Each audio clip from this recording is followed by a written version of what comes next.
Ladies and gentlemen, welcome to the Denise Gary Show. It is an honor today to have one of the former founding members of the Department of Homeland Security, established after 9/11 by the George W. Bush White House, PHILIP HANEY. And ladies and gentlemen, PHILIP HANEY has written a book.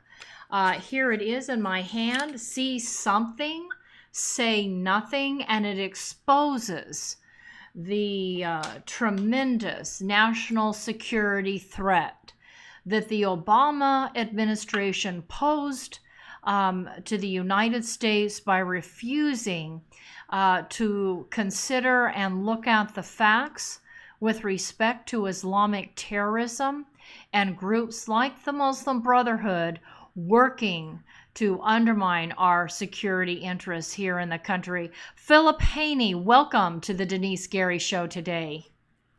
Thank you very much. Glad to be here. Thank you. I appreciate it. So, PHILIP, I want to get right to what I initiated in terms of the first question in the text last night. My question to you was, do you believe that Israel has already made a good case for barring Representatives Rashida Tlaib and Representative Ilhan Omar from Minnesota based on a 2017 law passed by Israel's Congress, which they refer to as Knesset?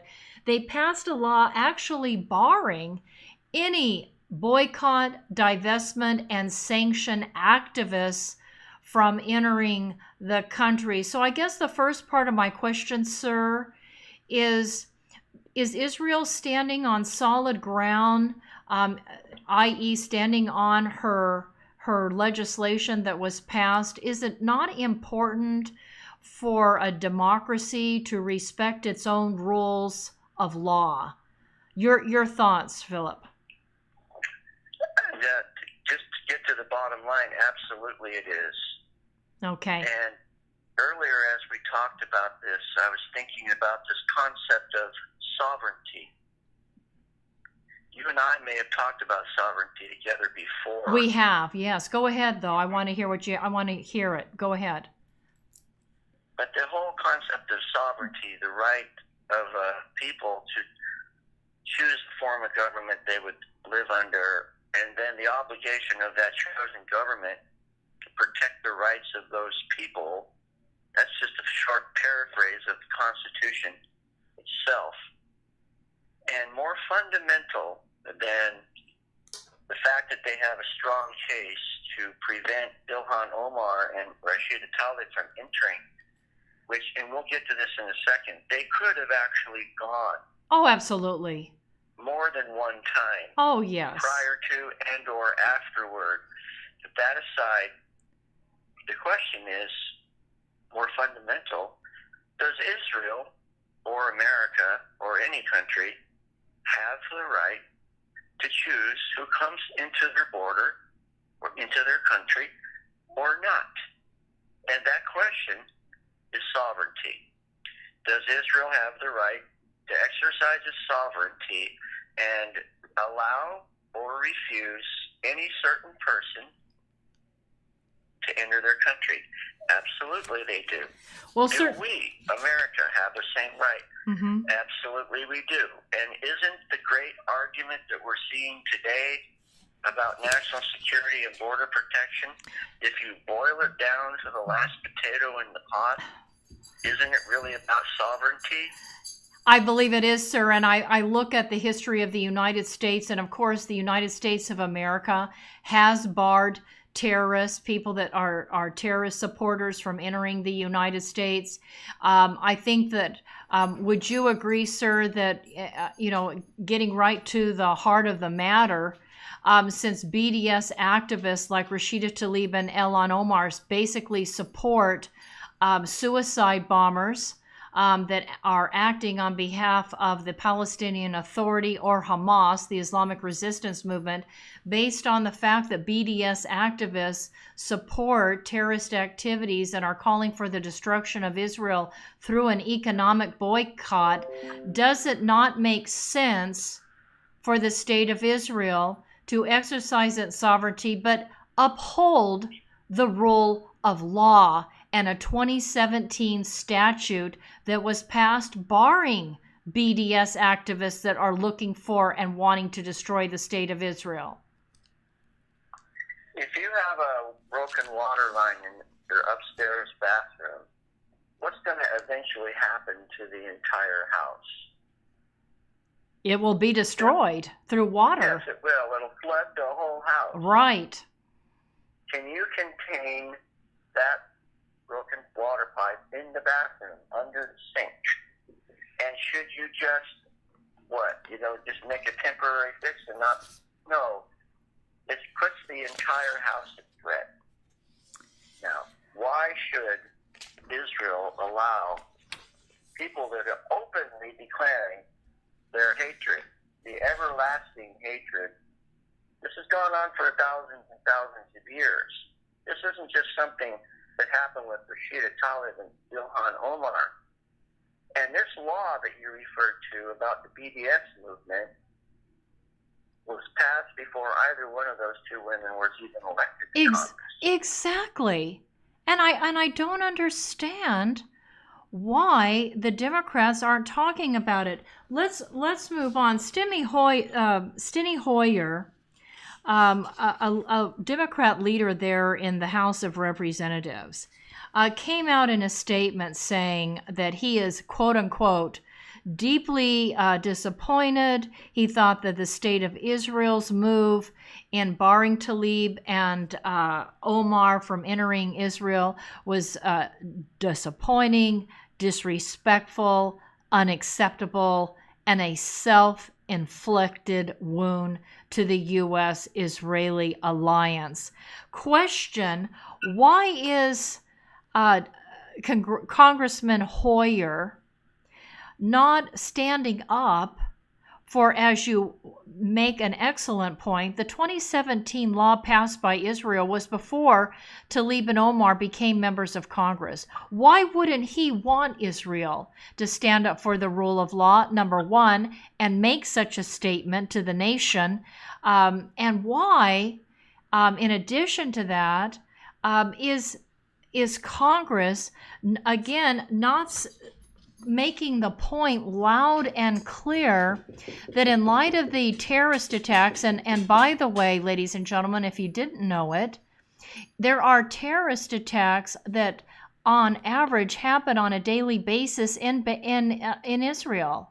So in light of the incessant terrorist attacks, if you're going to have two women come over to your country and basically incite and inspire more terrorism, all the more reason to uphold the rule of law.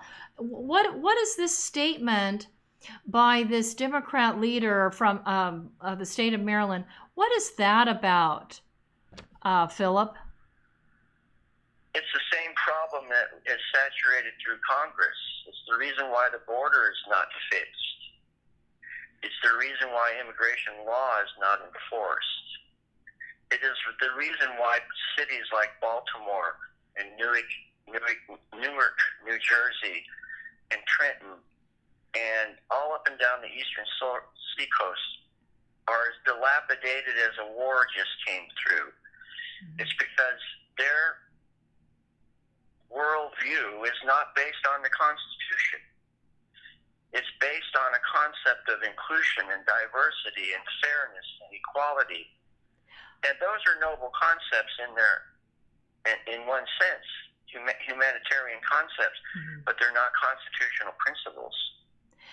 And since they were elected by the American people to protect the liberties that we were endowed with, their primary responsibility as elected officials is not to make public statements about opinions about Israel or foreign policy unless they can define it from a constitutional point of view. Is Steny Hoyer's statement that he's disappointed that Israel upheld the law that they passed in 2017 and has the sovereign right to allow anyone to enter or to refuse anyone to enter, have anything whatsoever to do with the constitutional principle. Not one. He couldn't cite it because to save his life, because there isn't one. And you put it in that perspective, and you take Steny Hoyer and all the rest of the elected officials who behave the same way, and you realize that a large portion of our entire elected body in Washington, D.C. and at the state level are not even following the principles that our county was founded on. I'm sorry, go ahead. If sovereignty and the understanding of it was rooted in our vocabulary, in our worldview, in the way we approach both domestic and foreign policy issues and controversies like this, they would come out and say, I'm not sure if I agree with the decision on a humanitarian basis for X, Y, and Z reasons, but I have to also stand and say I support Israel's right to uphold their own sovereignty, just like I uphold America's right to uphold her own sovereignty to protect her borders and her national security. And by the way, I was listening to some of my friends on Facebook reacting to this press conference. It's understood that Rashida Tlaib and Ilhan Omar had a deliberate and intentional purpose to go over there. And it wasn't to visit her grandmother. It was to help destabilize the upcoming elections. Right. In September, Israel's having its election for the prime ministership, and the trip was organized by a radical group, again, another radical group that supports terrorism. And I believe the name of the group is MIFTA. And MIFTA had it set up so that Tlaib and Omar and their group would meet with these individuals that, again, that support Islamic terrorism. So I don't see how in any way, this is oppressive or tyrannical on the part of Israel, that in light of the fact that there's elections coming up in September, and in light of the fact that, I don't know if you noticed, picked up the news reports, Philip, over the weekend, but my iPhone, I have an app on my iPhone called Red Alert, and my Red Alert siren kept going off over and over again over the weekend. I got on the internet, and apparently terrorists had launched several rockets against Israel 2 nights in a row. And finally, the IDF successfully eliminated 4 of those terrorists on the Gaza border that were involved in these terrorist attacks. I mean, when you think about Israel and the issue of sovereignty and the rule of law, Israel's responsibility is to protect its own citizens. So how can Rashida Tlaib, Philip, stand up there in front of the nation today in a press conference and say to the American people that it's oppressive and it violates human rights to not allow her and Omar to come in the country when Israel is already on high alert after coming off a weekend of a constant barrage of terrorist attacks? Well, not only that, but I believe it was AIPAC that hosted a whole large group of members of Congress that went to Israel just a week or so. Right. And they could have gone with them. Exactly. And not only that, of course, you probably saw the letter that Rashida Tlaib posted on official congressional stationery, wrote a letter to the government of Israel saying, I'd like to visit my grandmother. I promise I'll be good, and I won't become political and promote BDS. Immediately, just like that. No hesitation whatsoever. Sure, you can come and visit your grandmother. And then like 10 minutes later turns around and said, oh no, I can't go. This country is oppressive. And I want to bring up another point about this word oppression. I'd like to give everyone listening a homework assignment. Start listening for that word, oppression. In the vocabulary, in the press conferences, in the statements that the left makes, they will use that word often. I want you to understand that the word oppression in Arabic has an extremely ominous meaning. It's basically a call for jihad, and I'll tell you why.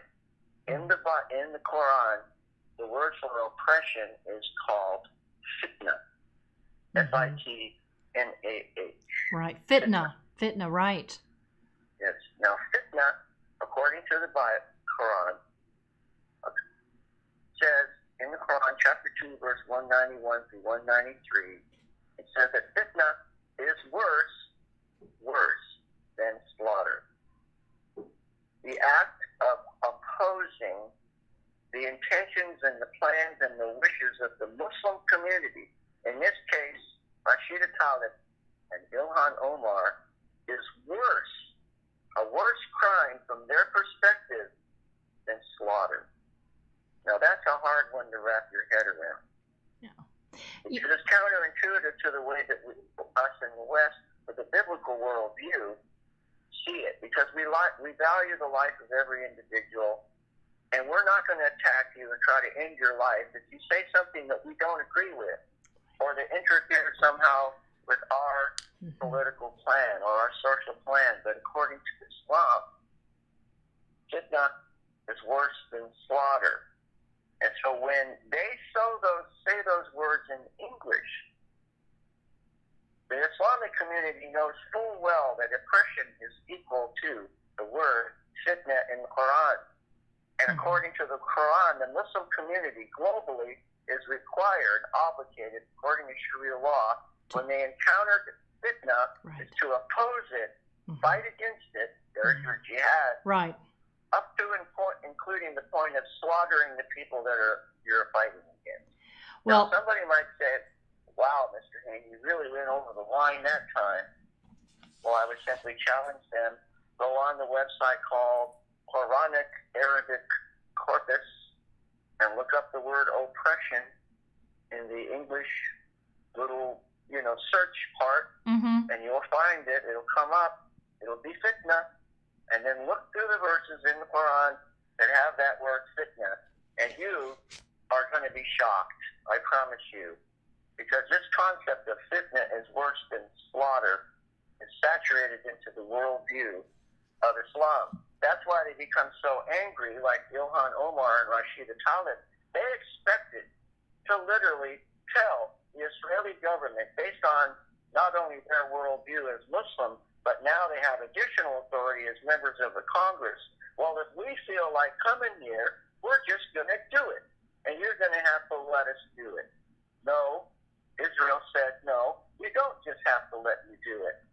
In fact, the wording, which I love, said, Israel has decided, not me, not Netanyahu, not somebody else in the Knesset, Israel, by popular support, in other words, has decided we, not I, not me, we won't enable the members of Congress to enter the country.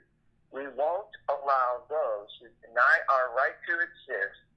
Is there anything more fundamental than that regarding sovereignty, the right to exist, in this world to enter Israel? That was Deputy Foreign Minister Zippy Hatabali.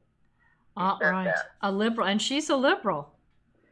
And she's a liberal. That's not Zippy Livni. This is another person with the same first name.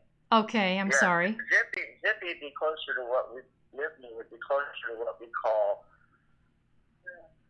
She's not a far left. She's just a little bit left of center. Yes, she is. Over the years, I watched her speak, and she, like all of us, has grown and matured in her worldview. But this person is the deputy foreign minister. I just love the way she posted it. Israel has decided. It's like a giant family. If enough people in the family say, no way, we don't want those two people coming over and putting us at risk, why would we do that? Especially in light of what you just said, a constant barrage of rockets and potential terrorist attacks. No. Now, if she wants to come and visit her grandma, and she's going to be nice, then we'll be nice too. Come on over. And so what we have here, 4 different opportunities, I think, or touch points The law has already stated you cannot come if you're going to promote BDS, period. Well, BDS... The congressional BDS, you can't come if you're going to promote that. I think it's really important, Philip, that people understand that this BDS movement that Tlaib and Omar are pushing is a movement that it would destroy the state of Israel. And if Israel is destroyed economically, it cannot afford to sustain and maintain its national security. And people have to get that. People have to understand that as soon as she hit the ground, Omar and Tlaib are going to incite Muslims to violence. What do you think that Hamas, the Palestinian PLO, the Palestinian Authority, all the different groups that are operating in there, in both the West Bank and the Gaza, how do you think they would see that? If Israel let those two women come into the weakness. country, they'd see it right away as weakness. It's weak on the part of Israel, and therefore, this is another opportunity to gain the high ground. It's always a fight against the Jewish people, and the Jews have every... It's a supremacy ideology, a worldview. Right. We're going to do it, and you're going to like it. That's it. We're going to come to your country. We're telling you, we're going to come to your country. That is like, what is the word for that? That's beyond audacious. This is a supremacy worldview. Every single person in not just Israel, in the West Bank, in Gaza, but the whole Islamic world, boy, we really showed them this time, didn't we? Well, by the way, who is Rashida Tlaib and Ilhan Omar endorsed by here in America? Council on American Islamic Relations. An overt front group for Hamas. Mm-hmm. So what you're really seeing, Denice, if you want to turn the picture around and look at it from the other side, it's Hamas operatives who are in Congress traveling over and insisting that Israel allow individuals who are affiliated with the global terrorist network or organization, Hamas, to come into their country whenever they want to. And that you can't say no, because we're members of Congress and we have the right to come here whenever we want to. And if we do come here, it's going to be on our terms, not your terms. Right. They said today in the press conference, Philip, they said, we want to be able to come to Israel with no conditions. You were absolutely correct, sir. It was supposed to be entirely on their terms. And I don't think they appreciate the fact that it cannot be entirely on their terms because they're going to another country. And that country doesn't have to allow anybody in on their terms. But their disrespect and abusive terminology, we should be able to go to Israel as members of the United States Congress. I think you're absolutely correct to point out that at the root of this is an ideology that respects only Islamic supremacy and the right to throw their weight around in terms of beginning to push towards a greater acceptance and the mainstreaming of Islamism or Islamic law and Muslim authority in the United States and with respect to our allies. And that's what I believe is happening, is they're really trying to mainstream an ideology that says, you do it our way or you're in trouble. I mean, that's why they're trying to shut down people like myself and like former President Obama shut you down at the Department of Homeland Security. These people in the Democratic Party are trying to mainstream an ideology that really is supremacist and fascist. Philip, I want to move to a couple things before we have to say goodbye. I want to move to a couple things that were said in the press conference. Omar called on her her BDS supporting colleagues to make the trip to Israel. And sir, I want you to speak to the fact that I think this was, of course, lie number one when she said that the state of Israel prevented Omar and Tlaib from carrying out their duties as members of Congress. Would you agree with me, sir, that the point that you made earlier, I think we both made it, that these two women could have gone with the Democrats and Republicans who made this trip 2 weeks ago? So isn't that a lie, sir, that they would say that Israel prevented them from serving as members of Congress and doing their duty to do research and work there in Israel? Well, it reminds me of the wolf in sheep's clothing complaining because the shepherd is preventing the wolf in sheep's clothing from doing its duty, which is to eat the sheep. That's so true. That's true. Lie number two. So this Omar said that it was President Trump and Prime Minister Benjamin Netanyahu who succeeded in, quote, hiding the cruel reality of the occupation from us. I don't know of any occupation going on in the Middle East. Under international law, and I'd like you to speak to this just briefly if you would, it's my understanding, from graduate school and having studied international law, that if you are defending yourself in a war of self-defense, and Israel did in 1967, as Israel has in all of the wars that the Muslims have launched against her in the Middle East, if you're fighting a war of self-defense and you're able to retain territory that the enemy lost, that does not make you an occupier. In fact, perfect example is after World War II, that laws that Germany had, or land that Germany had conquered in a war of aggression against other European countries was lost. Well, in 1948, the Arabs launched a war of aggression against the Jewish people. They gained some land, but then when they attacked Israel again, they lost it. Again, in a war of self-defense by Israel. Why aren't more people,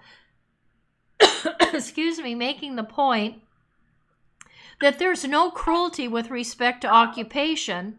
And then first half of the question. Second half, Rashida Tlaib came on the press conference and then she started crying profusely, talking about checkpoints. I've been to Israel more than a few times, and I've been to those checkpoints, and I don't know how else you prevent terrorists from coming into your country if you don't have checkpoints. What's so cruel about checkpoints? Philip? I'm not even really quite sure.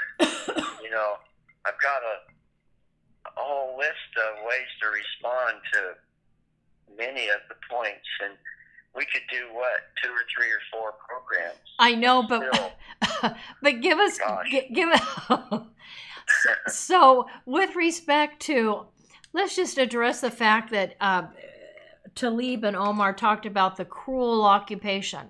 I don't support that. I don't support that premise that there's any occupation to begin with. West Bank is Judea and Samaria, there is a cruel occupation, dear, but it's not from the Israelis. Right.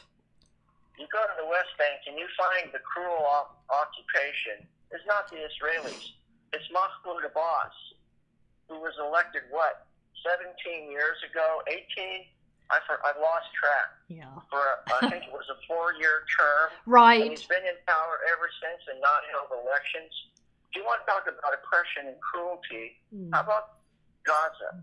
It's run by Hamas, a globally designated terrorist organization that puts little kids and women and children out in front of them when they engage with the Israelis, hoping that some of them will get killed. Right. And puts missile launchers and weaponry in the basements of houses, hoping that the Israelis will target, destroy it, and kill some people in the process, and then celebrate them as martyrs. Absolutely. You want to talk about oppression? What about the vast, uncounted millions of dollars that Yasser Arafat pays to the families of supposed martyrs, rather than using it for development of infrastructure, what it was really originally intended to be. Let me interrupt. There is oppression there. It's Yeah. not from the Israelis. So. Right. Let me climb onto that point with you about dollars and cents. So one of the things said at the press conference that I just want to make sure everybody understands, Tlaib and Omar brought up foreign aid, U.S. foreign aid to Israel. And what I immediately thought of, Philip, was the fact that foreign aid that the United States has given to Palestinians has been used to pay Muslims to kill and slaughter innocent men, women, and children in Israel. But the foreign aid that the United States has given to Israel has been used as an investment, really, in effect, on behalf of the United States, because every time Israel does research and development with respect to all things related to military equipment or medicine, etc., that investment of U.S. foreign aid in Israel comes back to be a blessing to the whole of the United States and to the U.S. military. So, you talk about foreign aid. Wouldn't it be important to give foreign aid to a country that literally gives back to the United States? I just read a report, Philip, that the United States Army is going to be using the Iron Dome. We're going to be using that military technology in our own missile defense system. Well, we're just so thankful that Raytheon Company and the Israeli military worked on developing the Iron Dome together, which is a very important missile defense apparatus. What do you say, Philip?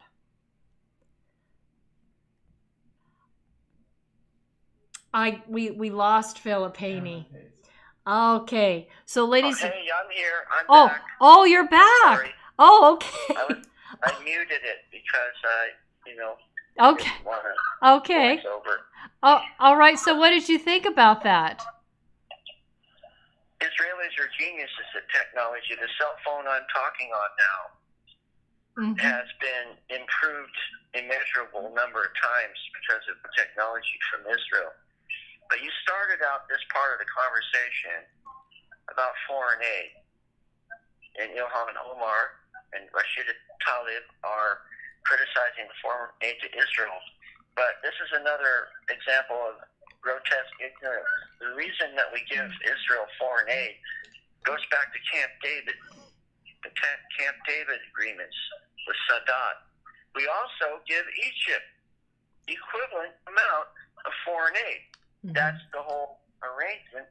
That's one of the apparently unknown arrangements with the Camp David agreement, was that we would give reciprocal foreign aid to Egypt and to Israel both. So whatever Israel gets financially, we also give to Egypt. And then going back again to, how about all the promises? Again, you want to talk about oppression? All the other Arab nations who have over and over and over again pledged to give the Palestinian Authority or even Hamas multiple hundreds of millions of dollars to help their oppressed brethren, and then virtually never follow through with those promises. I would say the Palestinians are the most oppressed people in the whole planet on several levels, but it's not because of the Israelis. Right. And the whole thing summarized in a nutshell. They finally say to Rashid Tlaib, you can come and visit your grandmother. And what does she say? No. Was it Golda Meir that said they never miss an opportunity to miss an opportunity? Why don't you just come over and visit your grandmother and start with that? But no, that's not good enough. No. And she was probably getting a lot of pushback from relatives and other influential individuals who were over there that told her, you better not come here on their terms. You better stand up for Palestinian rights. Exactly. And you tell them no. And she did. She did. And I believe that's true. and her little show about breaking down and crying on television today, talking about the travel restrictions to her community. Ladies and gentlemen, I just want to make clear that, I've been to checkpoints. They're not oppressive at all. But when you have people in Israel, and you were just in Israel, Philip, you know what it's like there. And the Muslim Arabs live among the Jewish people. There's total equality. They've got Muslim Arabs in the Knesset, in hospitals and schools, driving taxis. There's equality in Israel.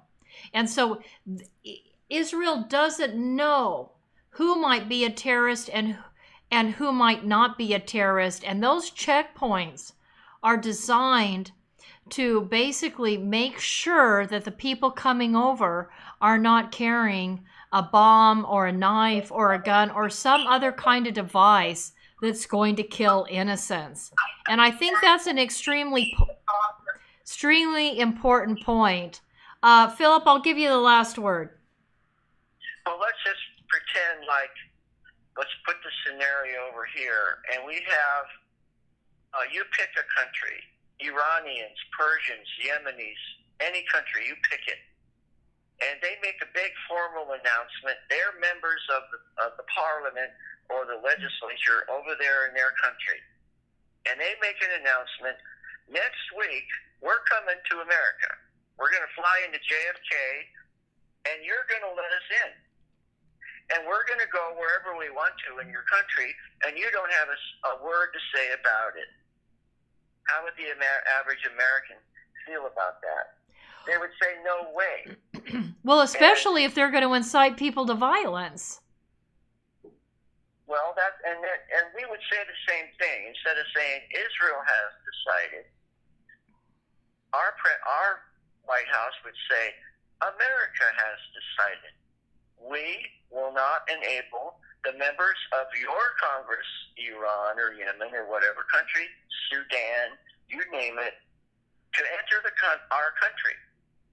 We won't allow people like you who want to say that we don't have the right to exist. Because what does Iran always say? Death to America, death to Israel. So we're supposed to just let them come over when they want to and go wherever they want, and we're not supposed to say anything about it. Well, that's exactly the same situation in Israel. If they wanted to go, they've had multiple opportunities. You think that Rashida Tlaib and Ilhan Omar wrote up all this stuff that they're talking about in the press conference in the last day or two? I do not, and no. Then suddenly they're all upset, and they're bringing all these serious points to light in this press conference about this and that and the other thing about Israel. Don't you think they had that already prepared? And maybe this whole thing is a very cynical, obscene kind of operation. Propaganda operation. Yeah. As far as I'm concerned, let them talk. The more they talk, the more they reveal who they really are. I think it's going to help us in the long run. It's not a pleasant thing to watch, but I do believe that they're going to overplay their hand, which they tend to do. And people are going to say, you guys are really serious, aren't you? I mean, the people that they're talking to is the choir. And all they're going to do is mobilize these people to become more hysterical than they already were yesterday. But as far as the rest of the country, they're not. It's easy to imagine what we would do if the Iranians came over here to New York and said, you're going to let us in, and we're going to go wherever we want to, and you don't have a thing to say about it. Right. I'm just concerned because they can't seem to tell the truth. And for them to keep talking about Israel's apartheid state, again, I just think it's important for people like you and I and others to make it clear that Muslims, Jews, Christians, they all have equality there. The only areas in the Middle East where there is no equality whatsoever is in Muslim-controlled areas, whether they be Palestinian or Saudi Arabian or Jordanian or Egyptian, or Lebanese, or Syrian. Only in Muslim Arab countries is there true apartheid. for other religious minority groups. And I just hope that people will do a little bit of homework and listen to shows like the Denice Gary Show, and get the truth. Philip Haney, thank you so much for coming on the Denice Gary Show. We so appreciate you. You have a great afternoon. Thank you.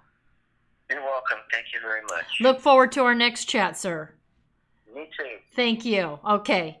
Ladies and gentlemen, let's talk about Sculpt 365. Boy, you get all fired up after a conversation like this, and it's good to go exercise. So Sculpt 365 Fitness, you can get on the internet. Let me get you their phone number. You could also call their brand new gym. They're on Brimhall Road at Callaway at 661 area code 679-7116. 679-7116. They've got another beautiful facility there on Chester Avenue, and they've got another one in Tehachapi. The owner is a Navy veteran. Of course, you know, we all want to support our veterans. Sign up at Sculpt 365 Fitness, and let's support Craig Jansen, a Navy veteran. I know he supports other veterans. He provides other services to help bring healing to veterans with post-traumatic stress syndrome. So support Craig Jansen, and supporting Sculpt 365 Fitness, you are in effect supporting other veterans who are suffering from post-traumatic stress syndrome. Anatay's product, you just want to wave the American flag. I just want to wave the American flag talking about Anatay's products. Anatay's products sells to major defense and aerospace companies. Again, Boeing, Lockheed Martin, United Technologies, Northrop Grumman, Raytheon, General Electric, on it goes. If you're working for one of the major DOD or defense or aerospace companies, you want to tell them all about Anatay's products. Anatay's products is, you know, part of the hub of the aerospace industry here in Kern County and East Kern County. And these people can handle anything, including a top secret job. So give Anatay's products a call. Go on their website. Again, you want to give them the business. Their number here in Kern County is 661 area code 822-6873, 661-822-6873. Anatay's products, owned and operated by former Marine Corps officer Scott Baker. Okay, let's go to Frugati's. We'll be right back. I want to tell you about a place I love to go, Frugati's Italian Restaurant. Very few locations here provide seating outside in front of a fabulous water fountain with an atmosphere that is reminiscent to me of eating outdoors in Venice. This is real Italian food by real Italians. And what makes it even more so is owner Ralph Frugoletti, who nearly a quarter century ago brought a wood fire oven from Milan, Italy to make, like his mother, fresh homemade bread and pizzas. Moreover, Frugati's Restaurant offers you not only the very best in Southern Italian cooking, even importing the finest ingredients for authentic Italian food, including a fitness menu. After all, Ralph has represented the United States and Italy, competing in the Master Championship Games. He knows all the right food for good fitness, so check out the menu. After today's broadcast, run over to Frugati's Italian Restaurant and Catering at 600 Coffee Road here in Bakersfield. And after a Friday, Saturday, or Sunday service, stop into Frugati's for a great lunch. I'll see you there, and tell Mr. Ralph Frugoletti that Denice sent you. Salute. Buon appetito. Denice Gary Show. I just want to say that the United States passed the Patriot Act after 9/11. And the Patriot Act allows the Secretary of State to bar admission to the United States any alien whose entry or proposed activities in the United States is deemed to be potentially adverse to this country. The United States of America bars people from entering our country. Israel bars people, aliens, from entering their country. I don't care if they're an ally or not. Rashida Tlaib and Ilhan Omar do not represent my viewpoint as an American, and I would say they don't represent the views of most Americans. So, you know, this is the decision by the sovereign state of Israel, and the fact that you've got Democrats that want to take revenge on Israel and do an investigation on the U.S., on Israel's ambassador to the U.S., Ron Dermer, and they want to go after David Friedman, the U.S. ambassador to Israel. I mean, that's incredible. They want to go after the ambassador from Israel to the U.S., Ron Dermer, and the American ambassador to Israel, David Friedman. It's incredible that the Democrats want to punish these diplomats. And I hope that you will call your member of Congress, wherever you're listening to this show in the country, and tell them, don't you dare, or there's going to be a backlash in 2020 that you haven't seen before. Ladies and gentlemen, thank you for listening to the Denise Gary Show. We will see you tomorrow. Thanks again.